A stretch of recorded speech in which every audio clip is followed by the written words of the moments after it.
the truth.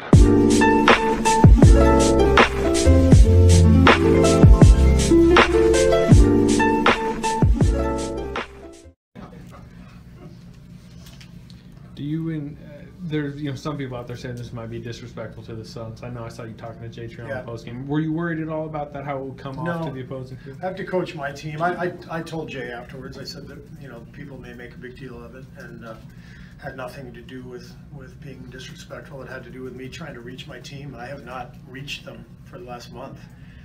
They're tired of my voice. I'm tired of my voice. It's been a long haul these last few years, and I wasn't reaching them, and we just figured it's probably a good night to, pull a trick out of the hat and do something different. I thought the players responded really well, and I just feel like when we're focused, we are really tough to beat.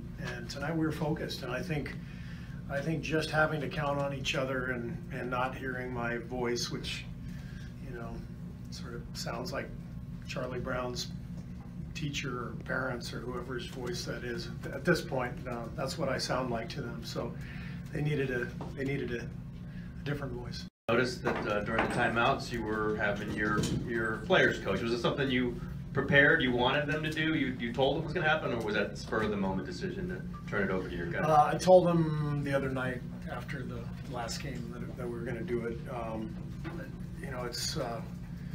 It's their team. I think that's one of the first things you have to consider as a coach. It's not your team. It's not Bob Meyer's team. It's not Joe Lincoln's team. Although I'm not going to tell Joe that.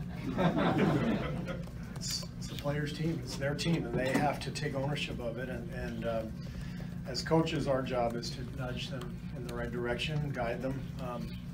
But we don't control them. They determine their own fate. And I don't feel like we focused well at all the last month, and it just seemed like the right thing to do. And I thought they communicated really well together, and they drew up some nice plays, and it was a good night for the guys. You gave Omri the start tonight instead of Draymond, who's obviously he kind of needed. He thought he hadn't been reaching the team. He thought the last month his voice was not reaching you guys like it had been. I mean, did you feel that?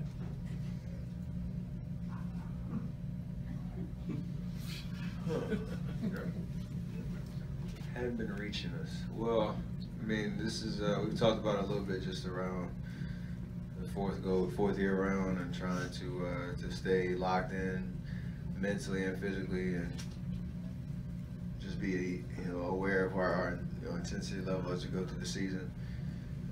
For whatever reason, whether it was what you mentioned, or whether it was just our lack of execution and intensity on the floor during games, or whatever the case was, we obviously haven't been great by any stretch of the imagination in the last month. But this All-Star break should hopefully be great for us to recalibrate and reset and hit the ground running. We obviously have one more game to finish on Wednesday to continue to finish out the first half of the season strong. And Coach knows what to say. He knows how to manage us, and hopefully we all click post All-Star break.